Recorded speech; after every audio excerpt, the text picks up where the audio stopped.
Le but de cette manipulation est de montrer qu'il y a réaction chimique entre une solution de permanganate de potassium acidifié et une solution de sulfate de cuivre 2.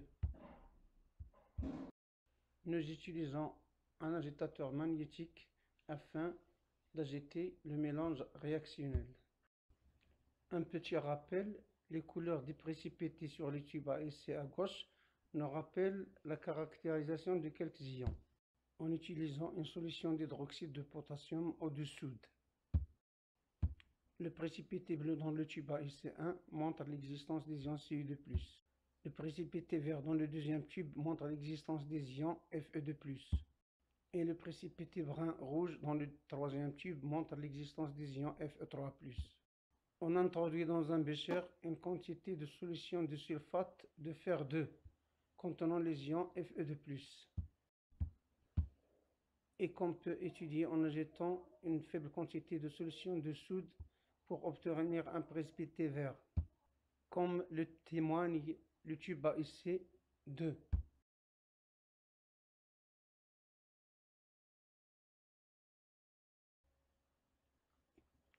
On rappelle que la solution dans le bécher contient des ions Fe2+.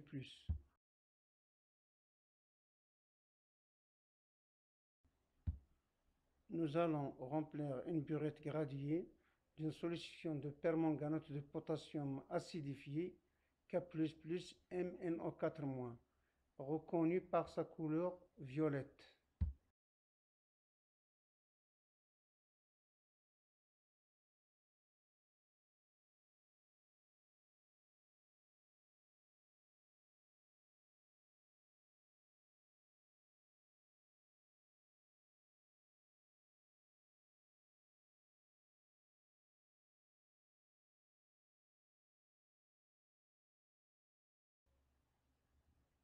On verse goutte à goutte la solution de permanganate de potassium dans le bécher contenant la solution de sulfate de fer 2, c'est-à-dire contenant des ions Fe2+.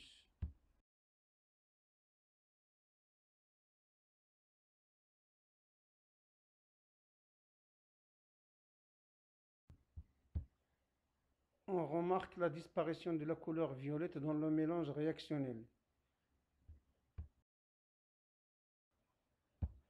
On montre que la disparition de la couleur violette dans le mélange réactionnel n'est pas due à la dilution, mais il y a une transformation chimique entre les ions Fe2+, et les ions MnO4-. En effet, si on ajoute une faible quantité de solution de permanganate de potassium dans un bécher contenant de l'eau, on remarque que la couleur violette ne disparaît pas. Continuons donc à ajouter la solution de permanganate de potassium dans le bécher contenant la solution de sulfate de fer 2, en suivant la couleur du mélange réactionnel. La disparition de la couleur violette dans le mélange réactionnel montre que tous les ions MnO4- ajoutés disparaissent en réagissant totalement avec les ions Fe2+. À ce stade, ce sont les ions permanganate MnO4- qui jouent le rôle de réactif limitant.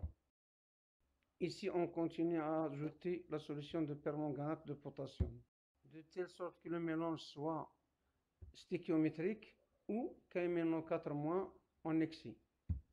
Dans ce cas, le mélange est stéchiométrique et on obtient ce qu'on appelle l'équivalence. L'équivalence correspond à la quantité de matière de MnO4- minimale à ajouter pour que la couleur ne disparaisse plus.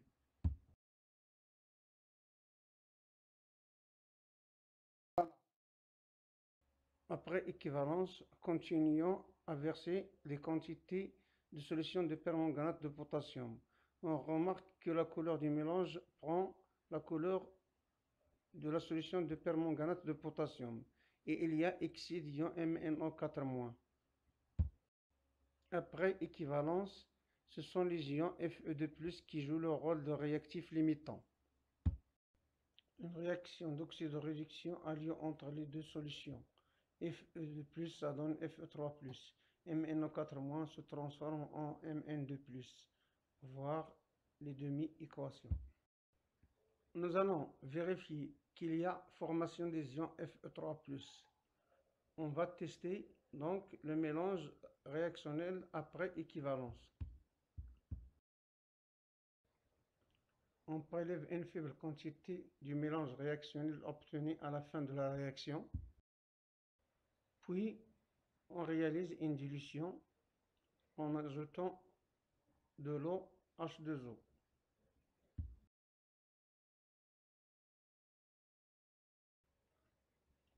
On dilue encore une fois afin de masquer la couleur. Et l'identification des ions Fe3+ va se faire grâce à une solution d'hydroxyde de potassium ou de soude. Il suffit d'ajouter une quantité et voir le précipité obtenu. Le précipité obtenu est brun. C'est comme dans le tube essai numéro 3, d'où ce sont des ions Fe2+, qui sont identifiés. Récapitulons, cette expérience montre que il y a réaction d'oxydoréduction entre une solution acidifiée de permanganate de potassium K++ MnO4- et une solution de sulfate de fer Fe2+, plus SO4- Il donne des ions Fe3+, comme produit de la réaction, ainsi que les ions Mn2+. On peut se baser sur cette réaction pour faire un dosage colorimétrique, en se basant sur la couleur. D'ailleurs, le dispositif expérimental nous a permis de faire un dosage grossier, puisqu'on a repéré le point d'équivalence, point où la couleur violette de MnO4- ne disparaît plus.